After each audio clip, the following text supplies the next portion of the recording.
You probably think medieval torture ended centuries ago. That comforting thought helps us sleep at night, doesn't it? But here's what nobody wants to admit. Some of the most brutal punishments in human history are still happening right now, in places closer than you'd imagine. Let's ease into this. We'll start with the uncomfortable stuff and gradually descend into absolute horror. Stoning has never really gone away. In 2013, a woman in Somalia was buried up to her neck in soil at a public stadium. Her crime? Being accused of adultery. 50 men gathered around her with fist-sized rocks. The execution took 11 minutes. Witnesses reported her screaming until the 4th minute, when a rock finally struck the right spot. This wasn't some isolated incident from a history book. This was a decade ago, filmed on cell phones, shared across social media before being taken down. Here's the thing about stoning. It's designed to be participatory. Everyone in the community shares the guilt, which somehow makes it feel more acceptable to those who practice it. Iran, Saudi Arabia, Sudan, and parts of Nigeria still have stoning written into their legal codes. Between 2009 and 2019, at least 43 people were confirmed stoned to death. The actual number? Probably 10 times higher, since most go unreported in remote villages. The mechanics are calculated. Rocks can't be too large, or death comes too quickly. Can't be too small, or it becomes ineffective. There are actual specifications in some legal texts. Roughly the size of a tangerine. The condemned is buried differently based on the accusation. Waist deep for men, chest deep for women. If they escape the hole, some regions grant them freedom. Sounds merciful, until you realize how they're tied and positioned to make escape essentially impossible. Caning in Singapore operates under a completely different philosophy, but achieves similar results. This isn't schoolyard punishment. The rattan cane is 4 feet long, soaked in water overnight to prevent splitting. The officer administering the punishment practices for months to perfect his swing. Why? Because the goal is to break the skin on every single strike. The prisoner is bent over a wooden frame, legs and arms strapped down. A doctor stands by, not to stop the punishment, but to ensure the prisoner stays conscious throughout. Each strike tears through skin,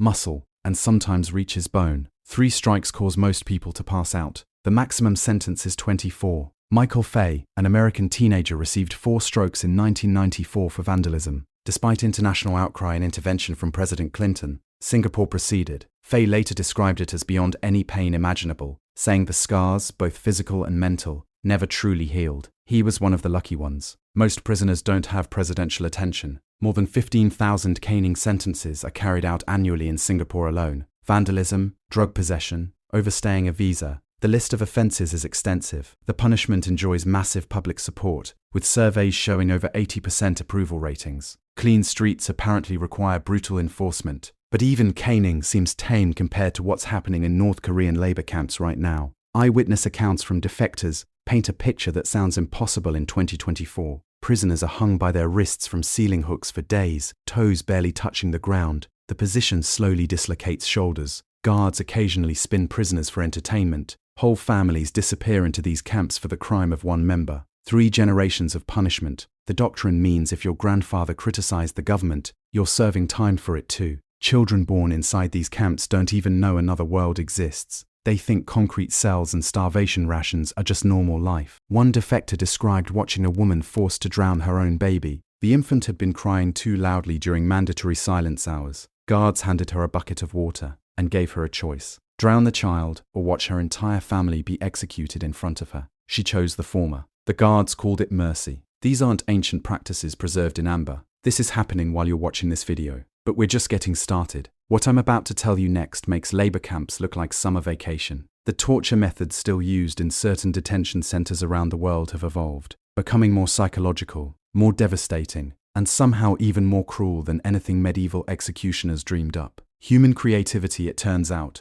works both ways. White torture sounds peaceful. Clean rooms, white walls, bright lights, no physical contact. Nothing that would leave marks for human rights inspectors to photograph. Detainees describe it as having their minds slowly dissolved. The cell is completely white. Floor, ceiling, walls, white clothes, white plates with white rice. Fluorescent lights stay on permanently. No windows, no clock, no conversation. Guards wear soft shoes, so you can't even track time by footsteps. Some facilities pipe in white noise constantly. After 72 hours, prisoners report their thoughts becoming tangled. They forget their own names. Visual hallucinations start around day 5. By week 2, permanent psychological damage sets in. Iran pioneered this technique in Evin prison during the 1980s. Political dissidents would emerge months later as completely different people. Families described them as hollowed out, unable to form coherent thoughts or recognize loved ones. The Iranian government denies these cells exist, despite hundreds of testimonies and leaked prison blueprints, clearly showing the specialized wings. What makes white torture particularly insidious is the plausible deniability. No bruises, no broken bones, just a person who entered healthy and left shattered. Several countries now employ variations. All white, all grey, all black. The color doesn't matter.